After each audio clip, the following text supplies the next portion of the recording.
Okay, we're on the north side of the house. What is this? North side of the house. This is the gate going to the swimming pool area. That'd be on the front east side of the house. We're gonna go around and start around the back, going counterclockwise. Anytime you have a bush and it's wider around than 3 inches, that's a tree. Trees shouldn't be so close to the house like that. That nail coming out right there, that's an indication that that rusty nail, that this is a post-tension slab foundation. It's been cut back. Got some rocks. The swimming pool is beyond the scope of this inspection. However, these plastic skimmers, that's a pool miser. Okay, that's a floating pool filler. Okay, floating pool filler. And it's plastic. We got a skimmer over here. Okay, these things are good for about 3 years. Then people are going to step on them. They're going to break. And then somebody's going to break their ankle. And then there's going to be a homeowner's policy. And the mastic sealer around the swimming pool. I'm not here doing a pool inspection. But we got cracks in the mastic sealer. Stuff coming along, rocks. This is the patio. The GFCI is working. We got skylights and stuff. It's kind of dark. It's kind of hard to see. Alright, this GFCI does work, but see how close the wooden siding comes to the floor of the patio? See how the water is wicking up into the wood and causing it to rot? There should be about a 2-inch gap right there. I know that's not attractive. I know it looks a lot finished. It looks like you got a master carpenter when it goes down and you mic it in like that.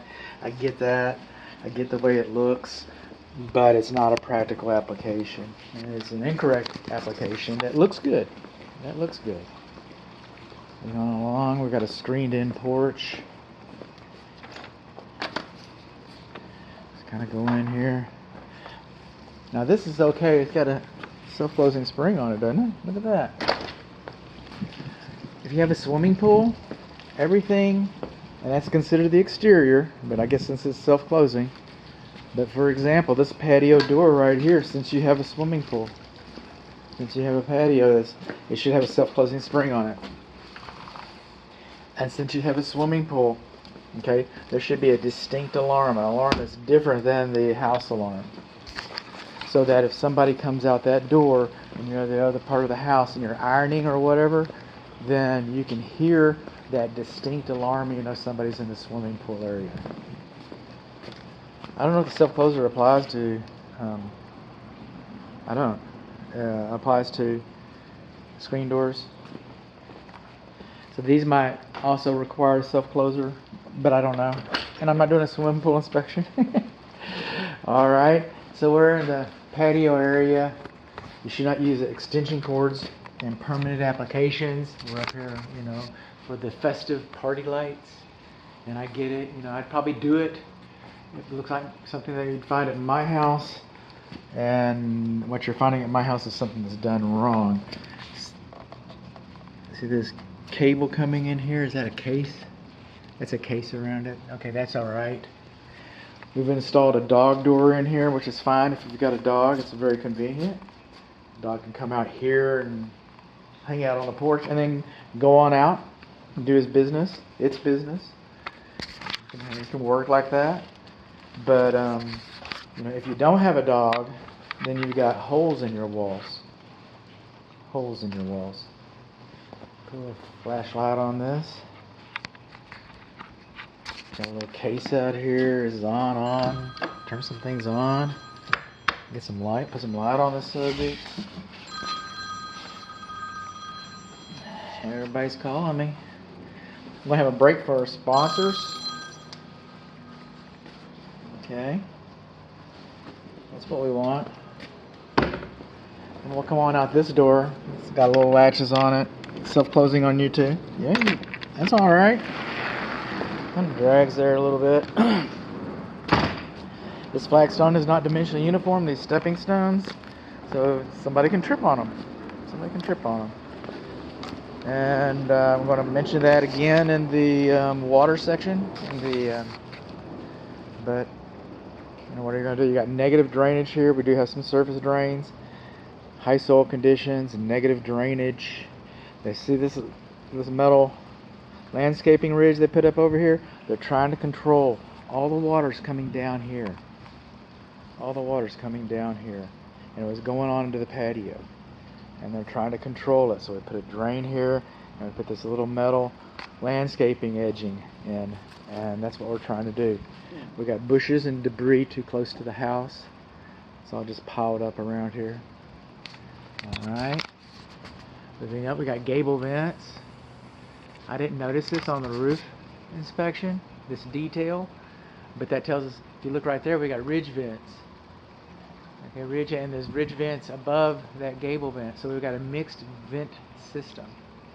Which with a mixed vent system, what's going to happen is the air is going to come in the gable vent because it's passive, it goes both ways. It's going to come out the ridge vent, it's over it, and so it's just going to short circuit, short cycle. I don't know, and the jury's still out on that a little bit.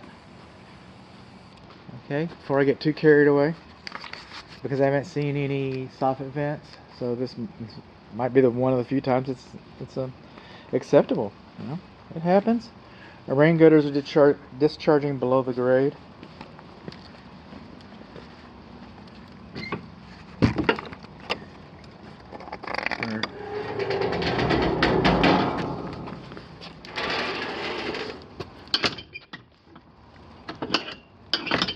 Okay, we probably need to lock that. There we go. Little bushes next to the house here. Metal car entry. Satellite dish shouldn't be mounted on the roof. Now right over here, this edge flashing. Okay.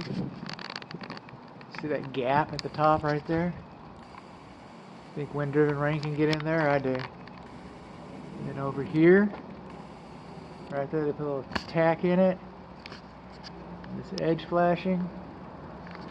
Okay, it's supposed to be lapped a minimum of 2 inches. Like this one is barely 2 inches right here. It's barely 2 inches. It's not going to knock that one too much.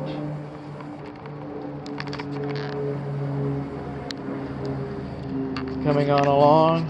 Bushes touching the house. Debris.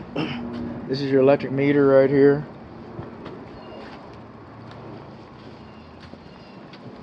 Coming along. High soil. Water goes downhill. On the house, we have anti-siphon devices. Okay.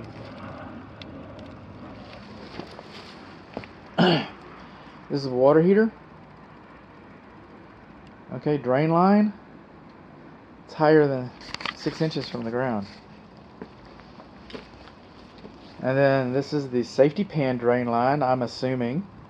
And it's closer than 6 inches to the ground. It's supposed to be 6 to 24 inches. This is supposed to be 3 to 6 inches.